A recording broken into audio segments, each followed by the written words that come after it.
Imagine a product that costs almost nothing to produce, is made of 90% water and 10% sugar, and yet is recognized by 94% of the human population.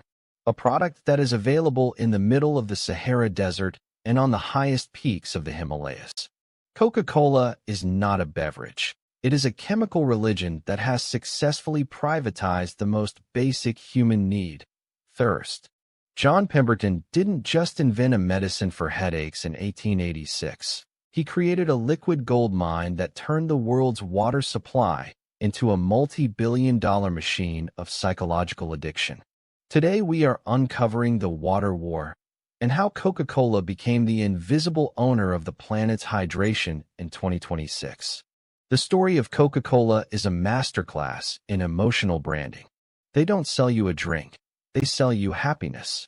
By associating their red logo with Christmas, family reunions, and sporting events, they have bypassed your rational mind and gone straight to your limbic system. They spend over $4 billion a year on marketing, not to tell you what the product is, but to tell you how you should feel when you drink it. They have successfully colonized the holiday of Christmas by popularizing the modern image of Santa Claus in red and white. They own your childhood memories, and that is the most powerful monopoly in existence. They don't need to be healthy, they just need to be iconic. The secret of their dominance is the franchise model. Coca-Cola doesn't actually bottle most of its own drinks. They only produce a highly concentrated and top-secret syrup in a few high-security plants. They then sell this syrup to local bottlers all over the world. This allows Coca-Cola to grow with almost zero capital expenditure. The local partners take all the risks of building factories, managing trucks, and dealing with labor unions, while the headquarters in Atlanta simply collects a percentage of every bottle sold. It is a lean, mean, profit-generating engine that treats the entire world as its distribution network. They own the brand, and they let everyone else do the hard work.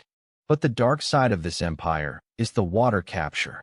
To produce 1 liter of Coca-Cola, the company uses nearly 3 liters of fresh water in regions where water is scarce, like India or parts of Latin America. Coca-Cola's massive extraction has caused local wells to go dry and farmers to lose their livelihoods.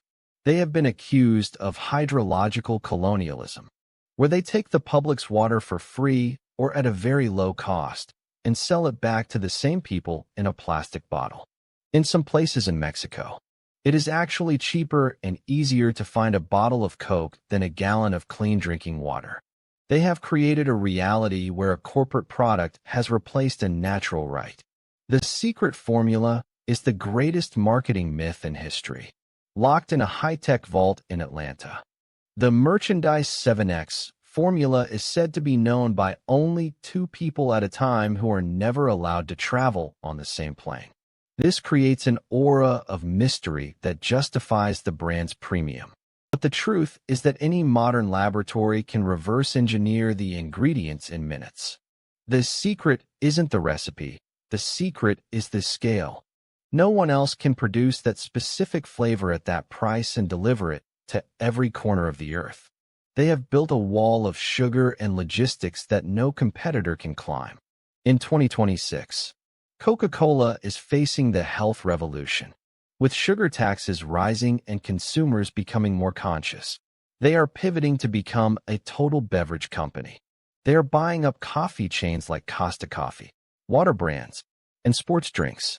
They want to ensure that whatever liquid you put in your body, they get a cut of the transaction. They are moving from sugar monopoly to liquid monopoly. They are using their massive data networks to predict when you are thirsty and placing a vending machine exactly where you will be. They are not waiting for you to want a drink. They're creating the environment where you have no other choice. The environmental cost of this empire is visible on every beach in the world. Coca-Cola is consistently ranked as the world's #1 plastic polluter, producing over 3 million tons of plastic packaging every year. They have launched massive PR campaigns about recycling, but the fundamental business model depends on single-use containers. They have successfully shifted the guilt of pollution onto the consumer while they continue to pump out billions of bottles.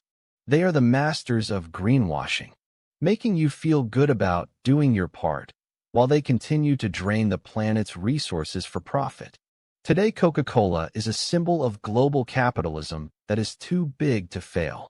They have survived wars, depressions, and health scares because they have become a part of the human identity.